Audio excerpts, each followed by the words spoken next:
सावधान, जेएसएससी के फर्जी वेबसाइट से नियुक्ति के लिए मांगा जा रहा है आवेदन, आयोग ने जारी की चेतावनी। जेएसएससी के फर्जी वेबसाइट में विज्ञापन प्रकाशित कर कहा गया कि Jharkhand state public service commission विभिन्न पदों के लिए योग्य अभ्यर्थियों से ऑनलाइन आवेदन आमंत्रित करता है। 13 दिसंबर से लेकर 31 जनवरी 2023 तक ऑनलाइन आवेदन दिया जा सकेगा।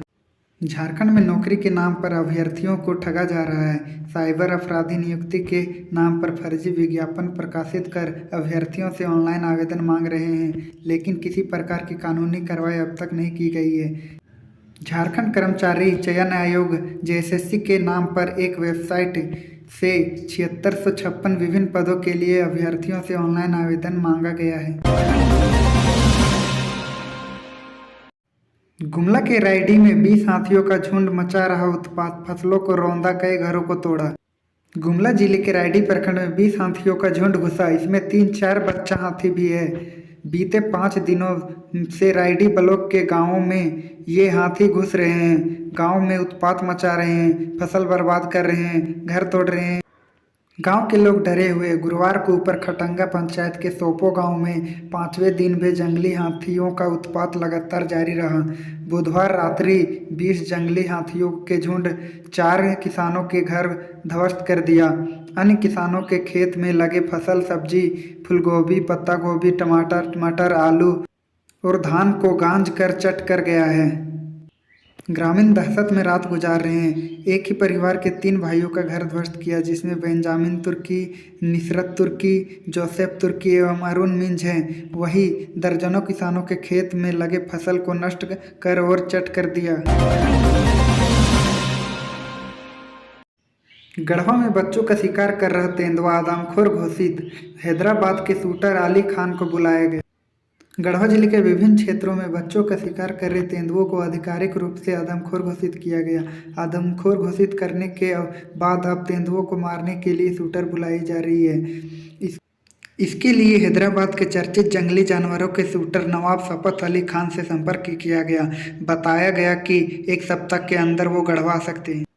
इधर गुरुवार को वन प्रमंडल पदाधिकारी दक्षिणी शशि कुमार ने पूर्व में रोदो एवं सेवाडीह में तेंदुओं द्वारा मारे गए दोनों बच्चों के परिजनों को चेक के माध्यम से 4-4 लाख रुपये का मुआवजा भुगतान किया। सीमित संसाधनों के बीच झारखंड के खिलाड़ियों ने बिखेरी चमक। फुटबॉल कप प्रतियोगिता में समापन पर बोले सीएम हेमंत सोरेन। मुख्यमंत्री आमंत्रण फुटबॉल कप प्रतियोगिता का समापन हो गया। इसके माध्यम से गांव से लेकर शहर के कोने कोने से खिलाड़ियों के अंदर छिपी हुनर को तराशन का काम किया गया। इस प्रतियोगिता में 50,000 खिलाड़ियों ने भाग लिया। रांची के मोराबादी स्थित बिरसा मुंडा फुटबॉल स्टेडियम में राज्य स्तरीय मुख्यमंत्री आमंत्रण फुटबॉल कप प्रतियोगिता 2022 का गुरुवार को समापन हो गया। इस मौके पर लोगों को संबोधित करते हुए मुख्यमंत्री हेमंत सोरेन ने कहा कि पिछले 20 साल हमारे राज्य के नौजवान खिलाड़ियों को प्रतिभा को तराशने का प्रयास ना के बराबर हुई। वर्तमान राज्य सरकार के गठन के बाद से ही हमने गांव से लेकर शहर तक के कोने कोने से यहां के नौजवानों के अंदर छिपी हुई हुनर को निरंतर तराशने का काम कर रहे हैं। राज्य सरकार खेल के क्षेत्र में एक नया आयाम स्थापित करने का काम कर रही है। खेल खिलाड़ियों को बढ़ावा देने में सहायक होगा जोहार खिलाड़ी पोर्टल, जाने खूबियां। झारखंड के मुख्यमंत्री हेमंत सोरेन ने सरकार के 3 साल पूरे होने के उपलक्ष्य पर खेल और खिलाड़ियों को बढ़ावा देने के लिए जहां जोहार खिलाड़ी पोर्टल की शुरुआत की, वहीं राज्य की प्रमुख परियोजनाओं की सतत निगरानी के लिए जोहार परियोजना पोर्टल भी लॉन्च किया। जोहार खिलाड़ी पोर्टल खिलाड़ी और खेल से जुड़े लोगों का होगा डेटा संग्रह। यह पोर्टल खेल संस्कृति के विकास एवं जमीनी स्तर पर खिलाड़ियों की पहचान में सहायक होगा। पोर्टल के जरिए खिलाड़ी और खेल से जुड़े लोगों का डेटा संग्रह किया जा सकेंगे, जिससे खेल को और बढ़ावा दिया जा सकेगा। इस पोर्टल से खेल और खिलाड़ियों से संबंधित सभी विषयों को एक स्थान पर लाया जा सकेगा, जिससे खेल इकोसिस्टम को पूर्णतः पेपरलेस बनाया जा सकेगा।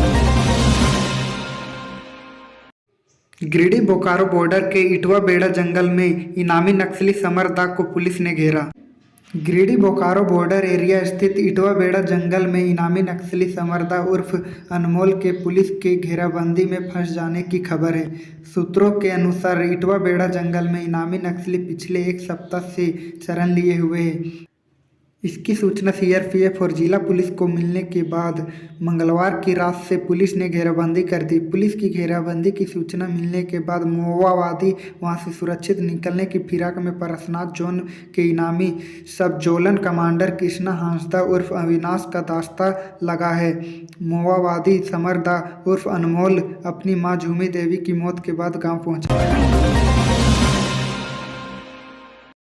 महाराष्ट्र में कोरोना के 27 नए मामले आए, एक मरीज की मौत।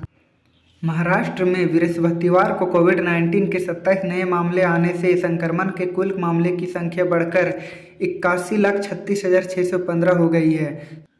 स्वास्थ्य विभाग ने एक विज्ञप्ति में यह जानकारी दी। विज्ञप्ति के अनुसार बीती शाम में संक्रमण से एक मरीज की मौत हो गई है। मृतकों की संख्या बढ़कर 1,48,417 हो गई है। इससे पहले महाराष्ट्र में बुधवार को कोरोना वायरस के 26 मामले आए थे तथा एक मरीज की मौत हो गई। हैकर ने चुराया 3 करोड़ यात्रियों का पर्सनल डेटा, रेलवे ने दी ये प्रतिक्रिया। भारतीय रेलवे के 3 करोड़ यात्रियों का पर्सनल डेटा लीक होने की खबर सामने आ रही है। मनी कंट्रोल की खबर के मुताबिक भारतीय रेलवे के 3 करोड़ यात्रियों का डेटा हैकर ने चुरा लिया है। रिपोर्ट के मुताबिक हैकर ने 3 करोड़ यूजर का डेटा चुरा लिया है। हालांकि इसे लेकर आईआरसीटीसी ने स्पष्टीकरण दिया है कि उसके सर्वर से यह डेटा चोरी नहीं हुआ है, बाकी जांच जारी है। जानकारी के मुताबिक यात्रियों के नाम, नंबर, उम्र, जेंडर, ईमेल एड्रेस आदि डिटेल चुरा ली है। 27 दिसंबर को हैकर ने इसे अंजाम दिया है।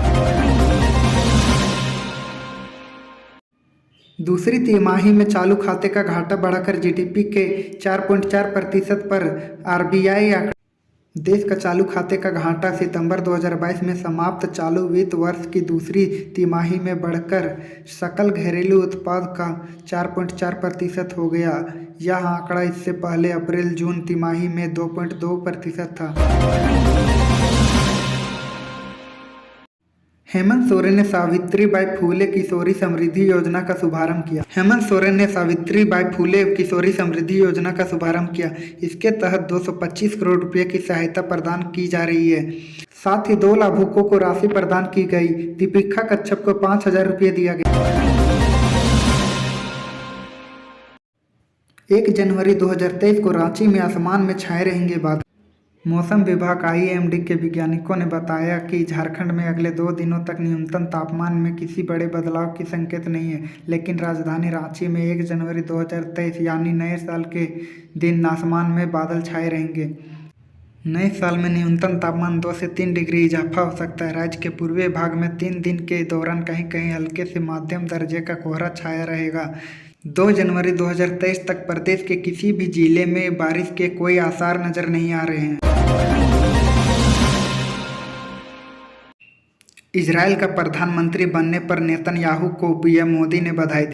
नई इजरायली सरकार के प्रमुख के रूप में शपथ लेने वाले बेंजामिन नेतन्याहू को प्रधानमंत्री मोदी ने बृहस्पतिवार को बधाई दी। नेतन्याहू ने 6ठी बार इजरायल के प्रधानमंत्री के रूप में शपथ ली थी। वह यहूदी राष्ट्र की अब तक की सबसे दक्षिणपंथी सरकार का नेतृत्व किया। मोदी ने ट्वीट किया, सरकार बनने के लिए नेतन्याहू को हार्दिक बधाई। हमारी रणनीतिक साझेदारी को मजबूत करने के लिए मिलकर काम करने की उम्मीद।